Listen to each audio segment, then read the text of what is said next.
So I have no idea what to do, but Yeah, I'll you think of something. Yes, you do.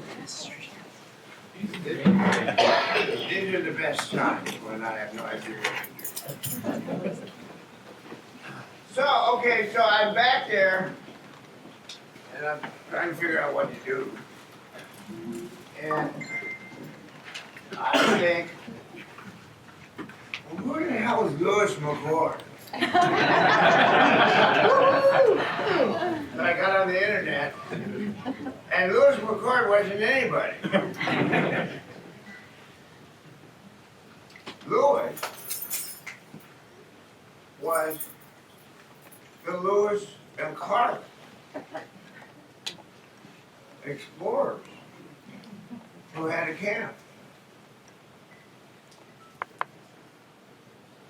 And McCord is Colonel William Caldwell McCord, who was operations chief for the Army Air Force. So if you didn't know, now you do know. Because I looked up McCord, and his name was Louis. Why they call him Louis? He didn't. Okay, now we know about that. That's good clarity. I'll just share a couple things with you. Improv here. Can everybody hear me okay? Yes. Best camp in the world.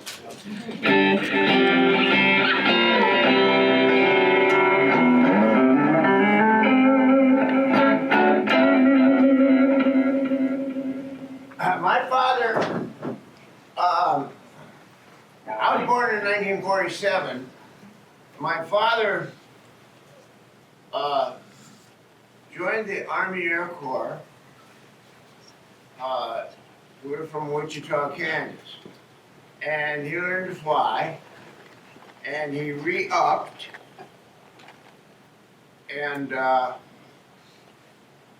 became a second lieutenant, and was a flight instructor with the F-80 Shooting Star, the first operational jet. And he was stationed in Okinawa,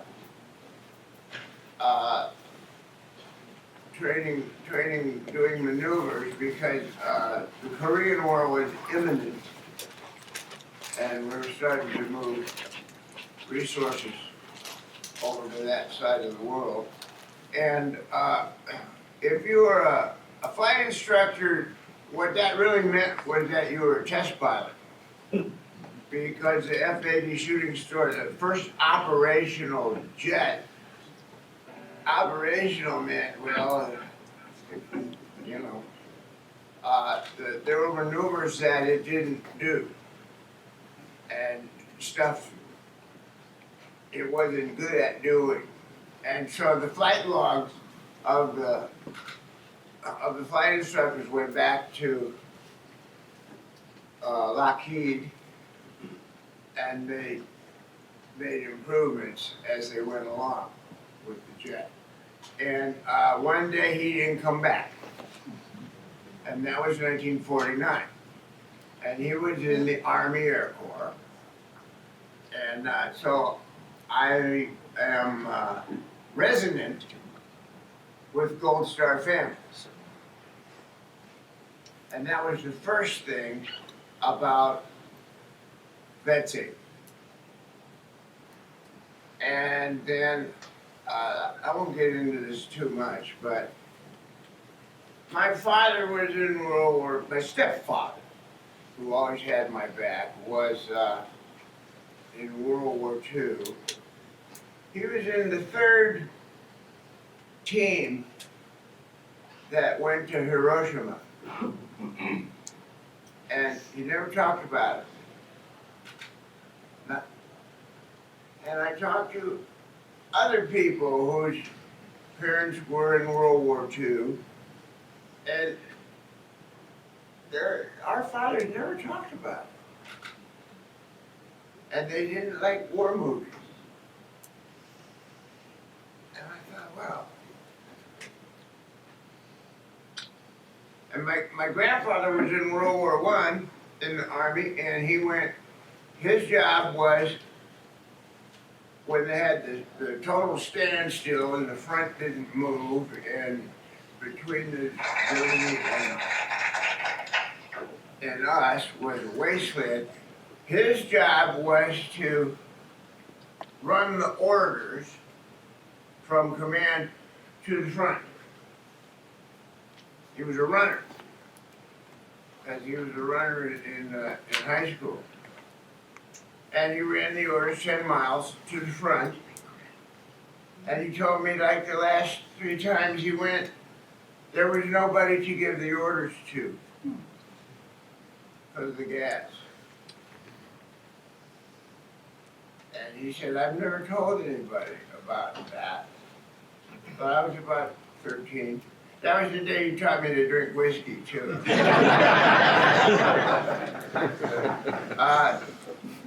But that's all I ever heard about World War One. And he said,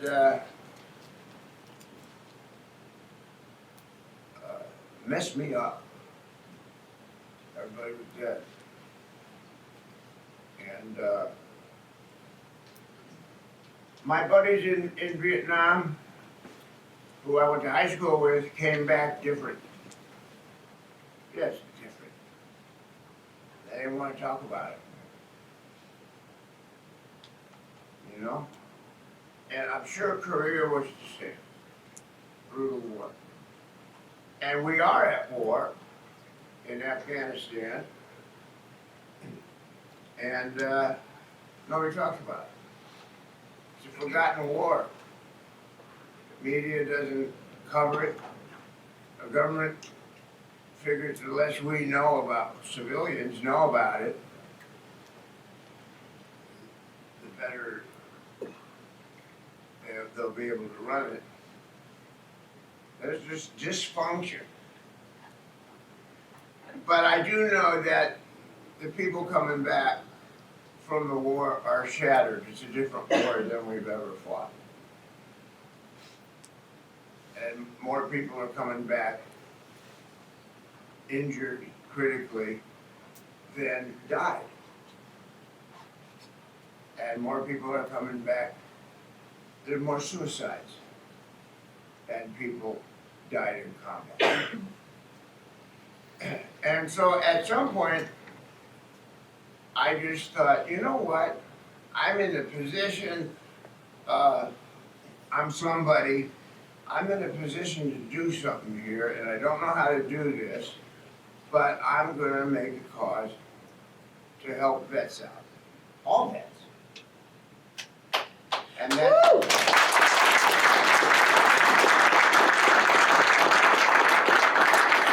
that's what Vet Saves is. Now, between the coasts, there's a wasteland in the Midwest.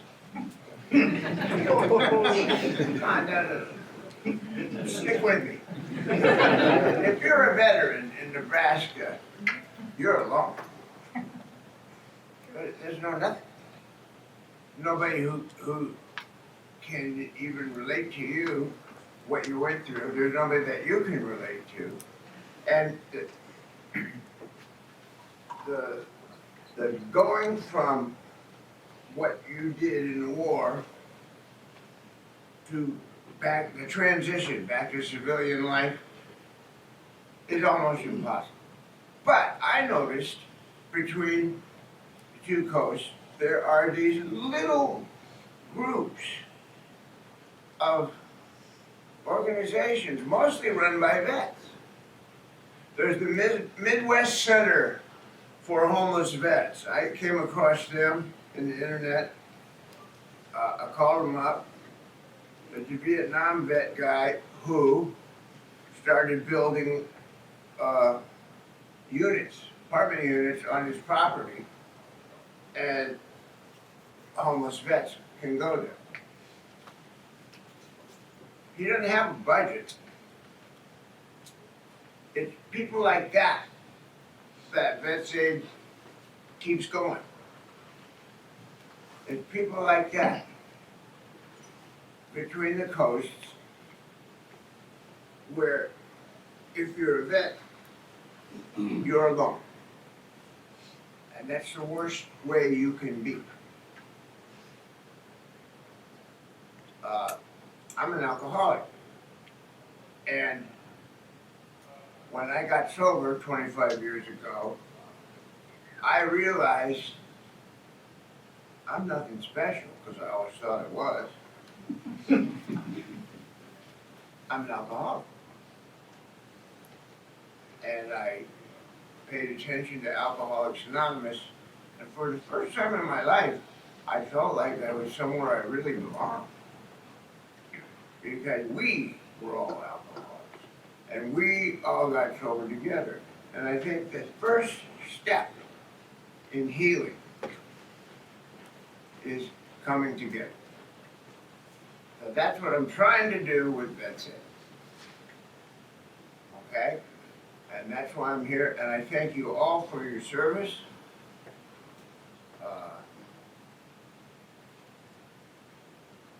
Thank God you do what you do. These are weird times we live in. And I feel like you people have America's back regardless. So, that's all I'm gonna say. That's why I'm here. Thank And you.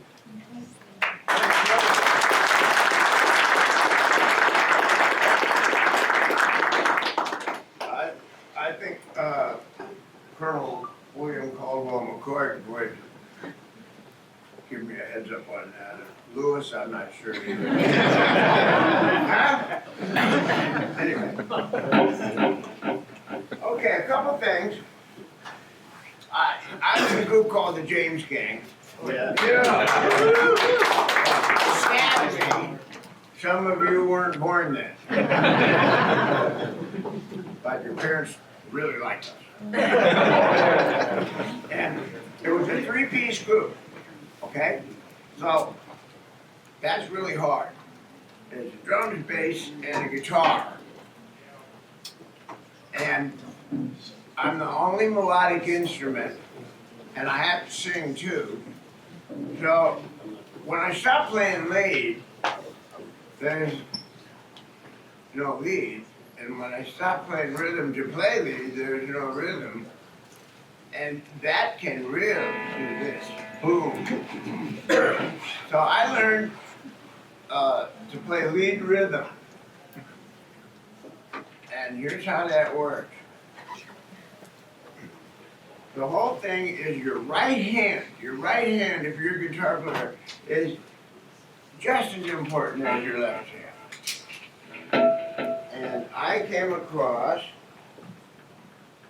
there you go, this. Whoops, wrong one.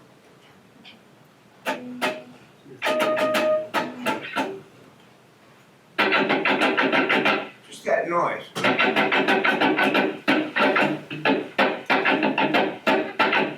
And I decided to make that part of my style. So there's a song called Funk 49, you probably heard it. Yeah.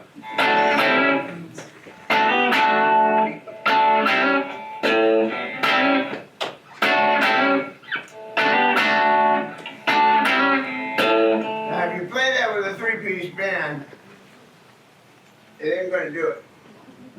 But listen to this.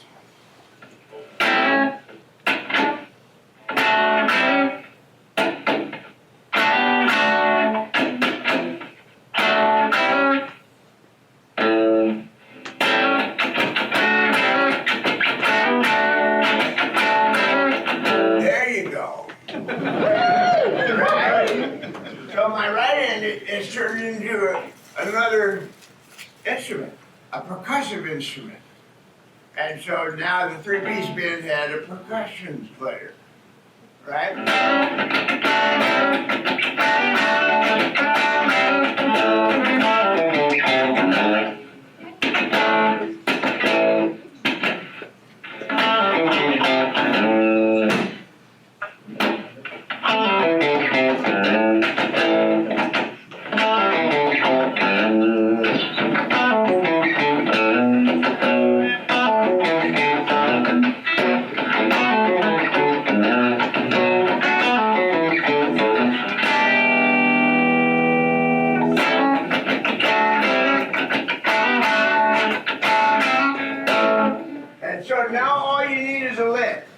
I had that. Now all I needed is a lick.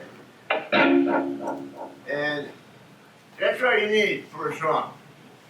Is a lick. So I had this thing I used to do.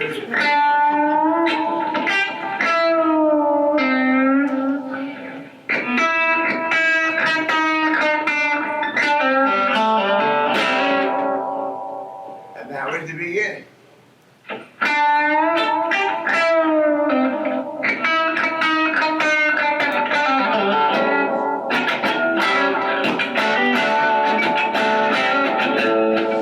That lick drives guitar players nuts.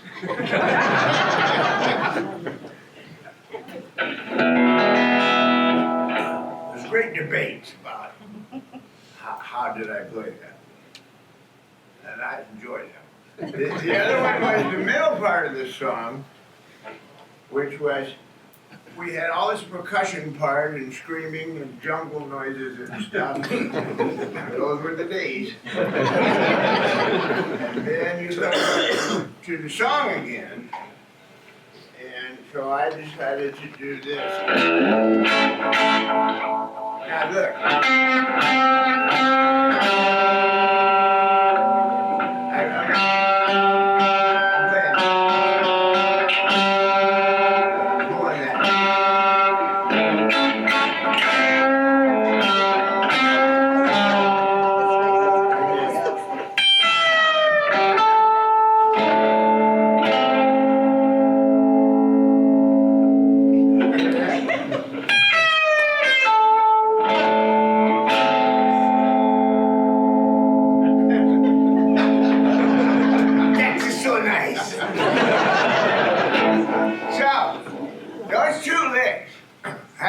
Guitar players nuts ever since. And that's pretty much all you need, because I'm telling you, I did not get a Pulitzer Prize for the lyrics.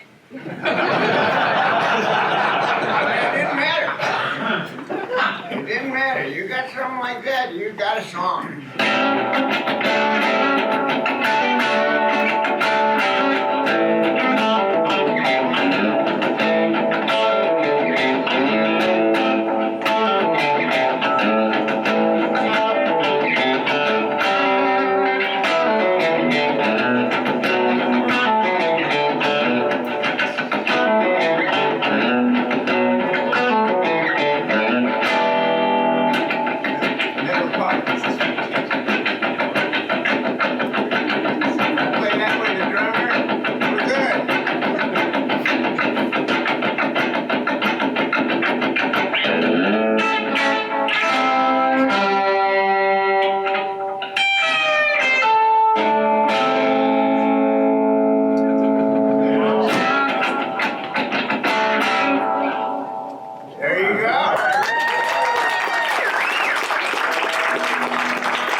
Sounds terrible, but it's like,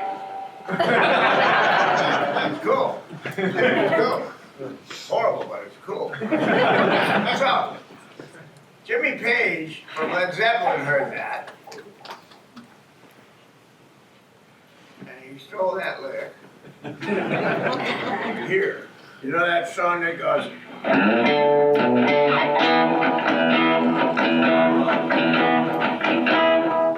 okay, that song by Led Zeppelin. Look at, now that's the same note as this. But what did he do? He went.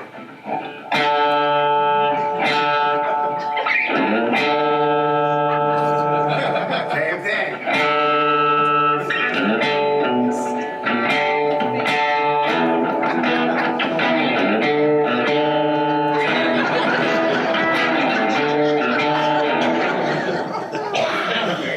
He's going to my leg. That's cool. somebody steals one of your licks because they don't know it, but you stole it from somebody else. That's how, you know, how work progresses. Okay, so the next thing that I'll do is this song, and I wish I'd never wrote it. If I had known I had to play this song for 40 years, I would have wrote it. Too late. I had these words that were a statement of being a rock star isn't as extravagant of a lifestyle as it appears. Now, when you come to hear us play for an hour and a half or 2 hours, we're pretty cool. We are. We're cool up there. We're putting it down. Yeah.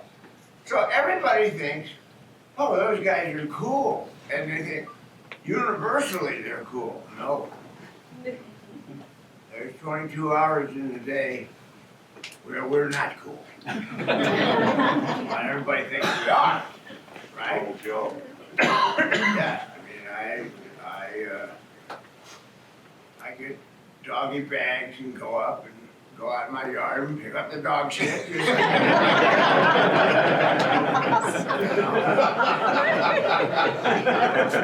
take the kids to school. So that's what this song was about. And not just about me, but my peer group. The song is Life's Been Good. Yeah. But yeah, I had a mansion, and then Hotel California came out, and we toured, I don't know, 285 days that year. And I had no idea what my mansion even looked like. My wife and my kid lived there.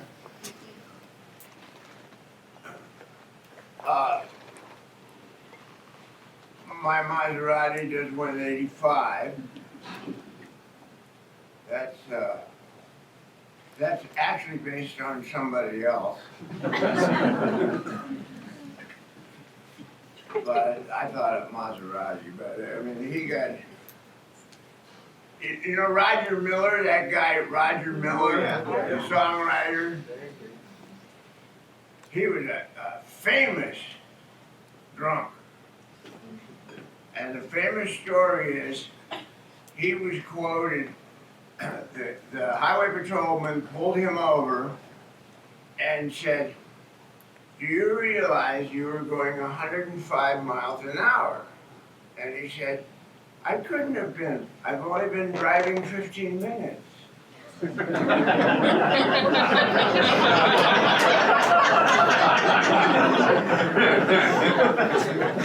That kind of thought train. So I had these words anyway, and my producer said, that's a song, you gotta make a song out of that. And I had never planned to make it a song, I just used words about this stupid, you know, double lifestyle we live. But I had this idea that went like this.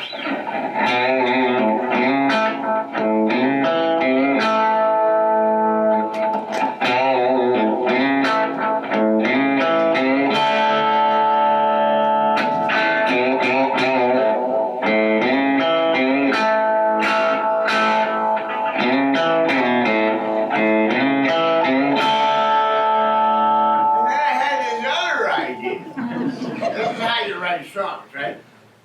The words had nothing to do with that idea. But then I had this other idea that it was a song I was working on, and it went like,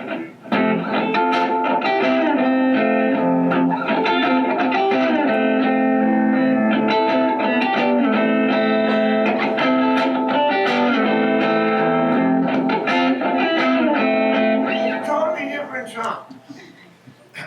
But my producer and my band at the time said, life's been good, you gotta write a song.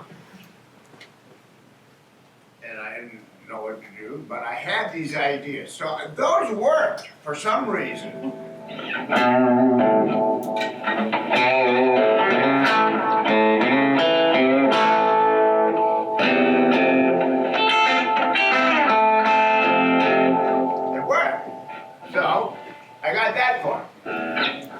So now, I've got a great intro, but when I do the words, they don't work on that. You can't go,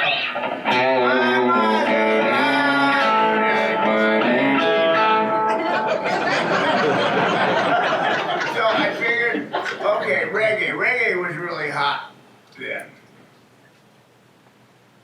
Reggae was a big deal. And everybody was doing like the reggae beats and stuff, so I tried that. Bob Marley was really big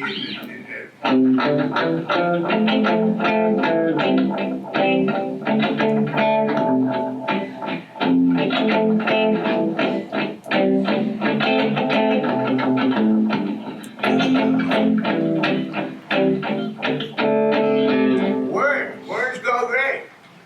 I am a mansion, forget the price.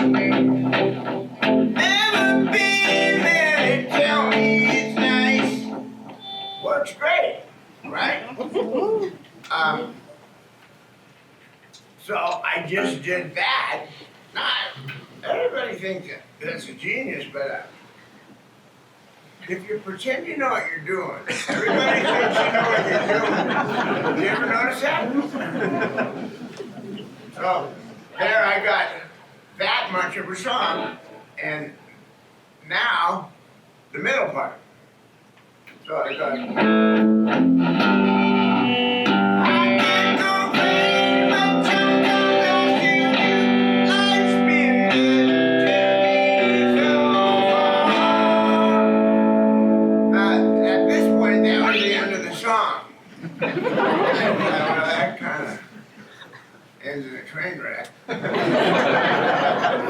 So after we had recorded the beginning and the end, this drummer from Cleveland, Ohio, who was one of my best friends, Joe Walsh, he and I made up this synthesizer part, which was a Moog synthesizer, the very first exploration days of a Moog synthesizer, and you had to get the dials just right, and you had to record it then, because five minutes later, it had drifted so out of tune it was useless.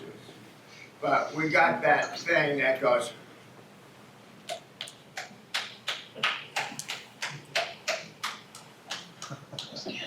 And that's what we did, by closing the filter down.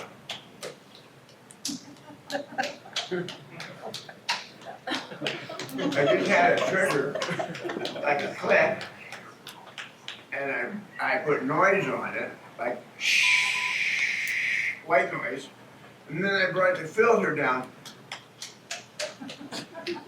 and I tuned that. So I had that, and then I played this. I played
back to the song again, that would be the logical thing to do. The first song.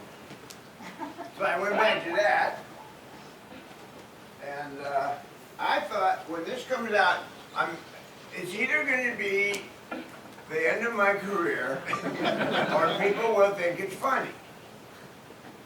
And I wasn't sure what would happen, and my producer said, that doesn't matter. You gotta put this song out. Thanks a lot. But for some reason it worked. so I'll play the last part of it.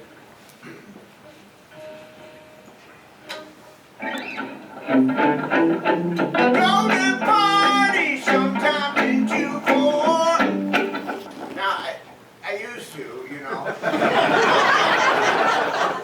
Sure, well, it's hard to leave when you can't find the door. Now, did you ever do this? Because I did. Did you ever say goodbye to everybody? I'm leaving. And then say, okay, I see you. And you walk into their closet. And you shut the door and then you go, I'm in a fucking closet. And you don't come out. And you will not be cool. You stand there for a while and you come out. And I thought you left.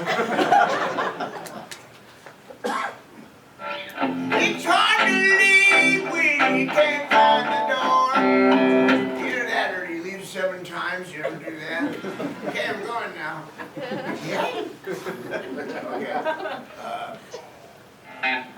It's hard to handle unfortunate pain. Everybody's so different.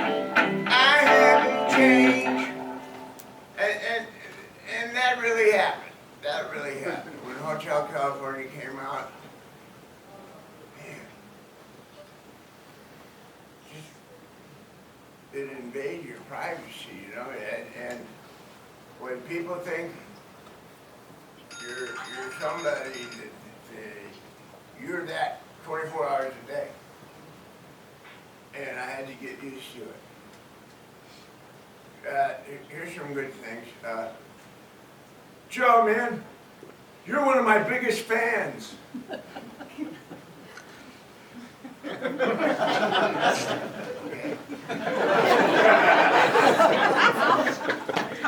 Hey, Joe, will you sign my girlfriend?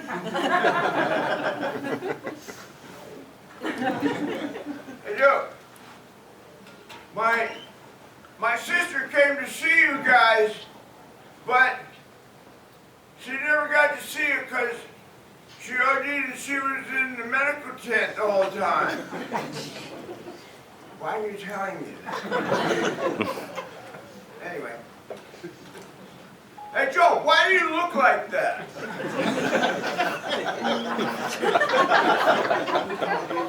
I'm supposed to know the answer to all these. Anyway. So, lucky I'm saying after all I've been through, everybody says I'm cool. I can't complain, sometimes I still do.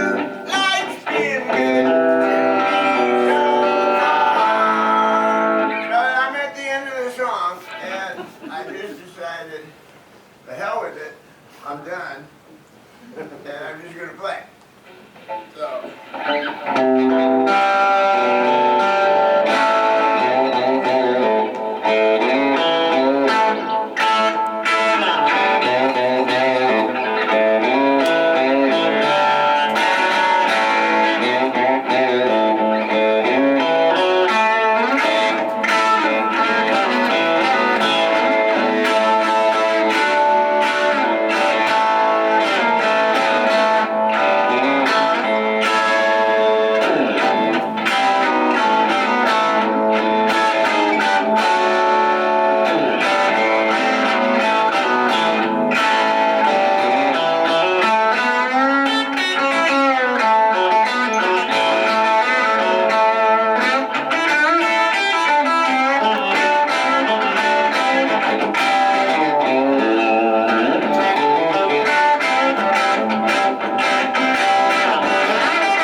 groove.